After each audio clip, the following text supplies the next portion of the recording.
வெண்பருத்தி நூலெடுத்து வாய் வெடிச்ச பூவெடுத்து நான் அணிஞ்சிட தொடுத்து வச்ச நடினமான மாலை இது.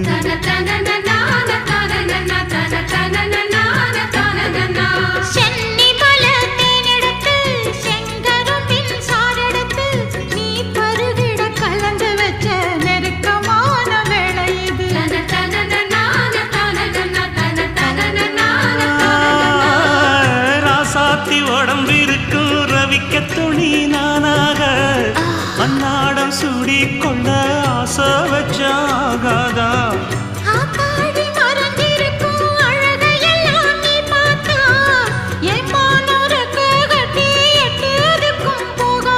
அடிச்சீனி சக்கரையே எட்டி நீயும் நிக்கிறியே நான் ஏங்கி ஏங்கி பார்க்கிறப்போ ராங்கி பண்ணுறியே.